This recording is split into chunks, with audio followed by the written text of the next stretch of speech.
C'est plus souple que le parchemin. Tu disais que c'était du papier.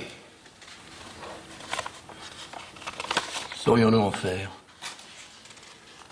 Nous ne connaissons pas le secret.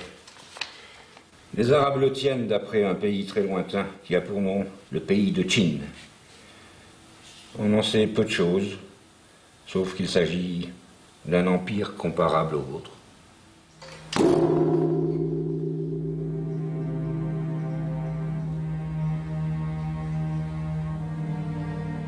Comparé au palais des empereurs Tang, le château de Charlemagne est une masure. En l'an 800, l'Empire chinois est à son apogée. La capitale, Xi'an, est la ville la plus importante du monde, la plus cosmopolite, la plus riche, intellectuellement la plus brillante. Alors que l'empereur d'Occident apprend à lire et écrire, à Xi'an, les lettrés pullulent.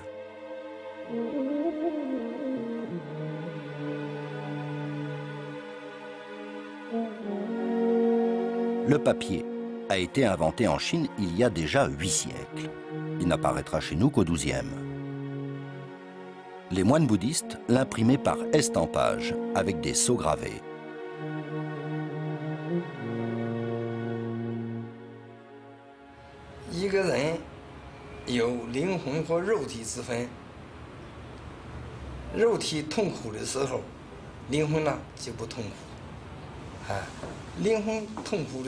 Au 8e siècle, en Chine, le bouddhisme est la religion officielle. Les moines bouddhistes traduisent tout ce qui leur passe sous la main, notamment les textes anciens venus de l'Inde. Ils tiennent les écoles de pensée. À cette époque, le savoir se répand hors des monastères. Les grandes villes chinoises avaient toutes leur imprimerie. Celle-ci fonctionne encore comme alors. L'imprimerie n'apparaîtra en Occident que 7 siècles plus tard.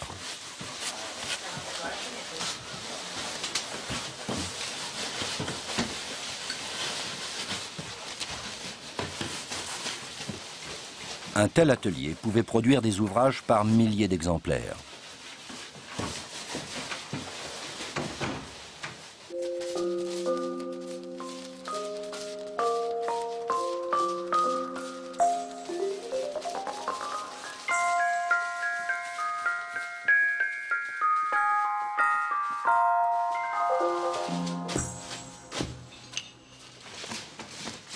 En l'an 800, les bibliothèques de Xi'an contenaient plus de livres que toutes celles du monde réunies. Pendant qu'en Europe, les moines recopiaient des textes sur des parchemins en majuscules, lettre par lettre, tirant la langue, les Chinois avaient simplifié leur système d'écriture depuis longtemps.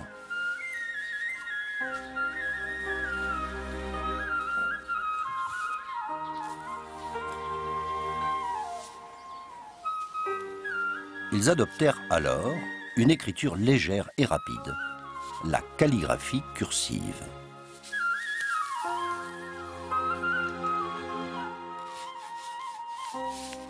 Puis vint l'écriture dite d'herbe.